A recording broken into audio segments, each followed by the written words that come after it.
do the rich people cringe and say, don't tell them that, Rob? Yes. Don't tell people what you know. Right. Keep them poor.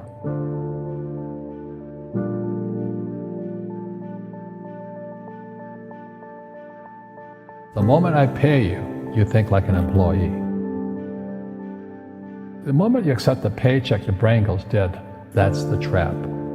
Entrepreneurs work for free. As long as you're hungry, you'll think. The school system was designed to teach you to be an employee or a doctor or a lawyer, a specialist, but never about money. The poor will always be amongst us because it starts up here.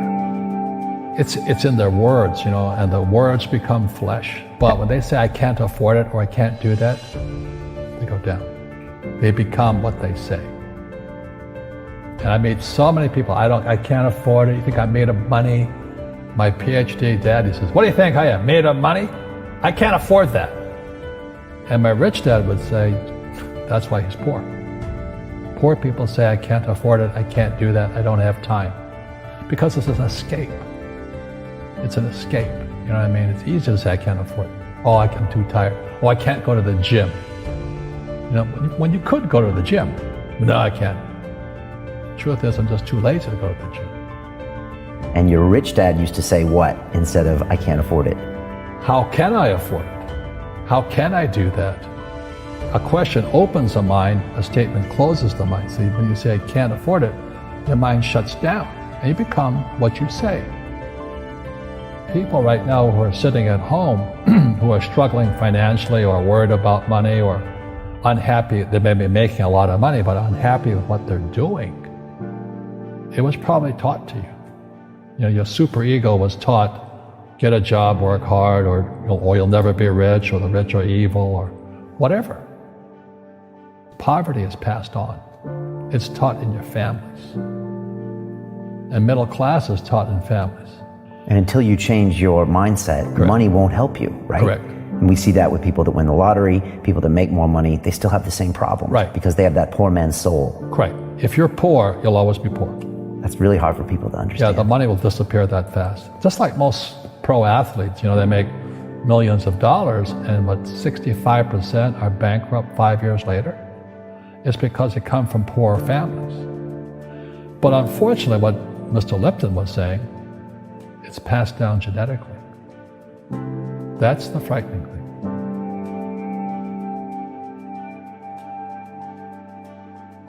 If you don't want to learn it, I can't help you. I have bad luck too. I've had financial crashes. I've had people stab me in the back, but they're all good because I grow from it. And that's spirituality. People who are afraid of making mistakes, like they teach in school, they don't ever grow. Because spirituality is there's good and there's bad, there's right and there's wrong, there's up and there's down. Most people only want to be right, they only want to be positive. Well, you can't have that. That's not reality. And the average person, the reason they're poor is they haven't failed. They play it so safe. They haven't made any mistakes like they taught in school. That means they don't learn anything. That's why the school system's actually fundamentally corrupt. It's anti-education. But the average guy is standing there, oh, I'm an A student, I'm going to do this all on myself. And a bunch of rugby players run you over, and you go, well, they're not playing fair. Yeah, well, you're playing stupid. You should have a team. You should have accountants, attorneys, and bankers and all that stuff. But that's not the game I want to play. I said, then don't play the game. The game of business is played with accountants, attorneys, bankers, hate to say it, politicians. You got to know the game. People say, well, money is not that important to me. Then if money is not that important to you, money is not important to you. You know what I mean? I don't care about money. The money doesn't care about you.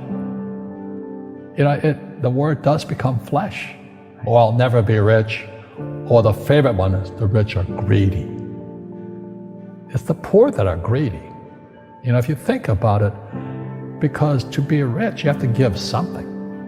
I have to produce books and games, and I purchase real estate, I provide housing, provide jobs and all that. That's why I'm rich. But greedy people produce nothing. Einstein said, imagination is more important than knowledge, but knowledge empowers imagination. And what most people lack is real business knowledge, like accounting, like debt, like taxes. You got to know that stuff, but they don't teach it in school to anybody. You see, most teachers in school, they're out of ethics. They teach subjects they themselves don't practice.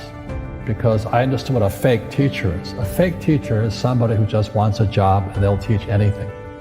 They teach how to shine shoes if you pay them more money. But they really don't know what they're teaching.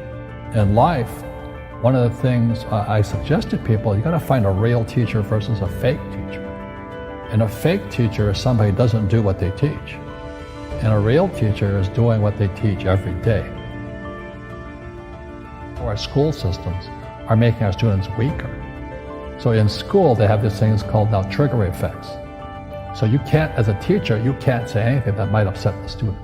They don't want anything that might jar their point of view. You see, people say, well, why don't you give the poor money? So the only problem with that is it just creates more poor people. Give a man a fish, he fishes for the day, or eats for the day. Yeah, you give a man a fish, you get a lot of people who want more fish, But you teach them to fish. We become creatures of our own habits. And until we break the habit, we don't change. Our schools don't teach that. Our schools teach almost the exact opposite of that. And the average person, the reason they're poor is they haven't failed. They play it so safe. They haven't made any mistakes like they taught in school. That means they don't learn anything. That's why the school system's actually fundamentally corrupt. It's anti-education. So what I say to young people is you find your game. So my game financially is business, number one. Second is real estate. And that's why I pay no taxes. That's why Trump pays no taxes. Legally, it is a combination of business and real estate that gives us an unfair advantage over employees because they don't know what to do. And a lot of people would rather sit in the stands than be in the game. One of the greatest ways to acquire great wealth is playing Monopoly in real life. 4 greenhouses, 1 red hotel. But is that all there is? That's it. Robert, if I could give you some kind of a magic phone and you could make a call to the 20-year-old Robert Kiyosaki and give that young man a bit of advice, what would you tell him? I would just say keep going. Just do what you have to do. Just live it to the fullest, which I did.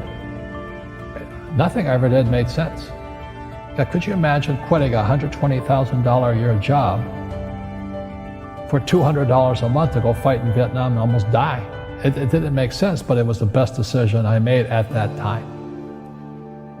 And I think what most people do is they let their parents or their friends talk them out of life. So afraid of failing. But failing is how we succeed. You look at guys like Edison and all that. They failed like 1,014 times before he invented the light bulb. Our schools punish you for making mistakes. And that's why we have so many people who are so afraid of admitting they make mistakes or afraid of failing.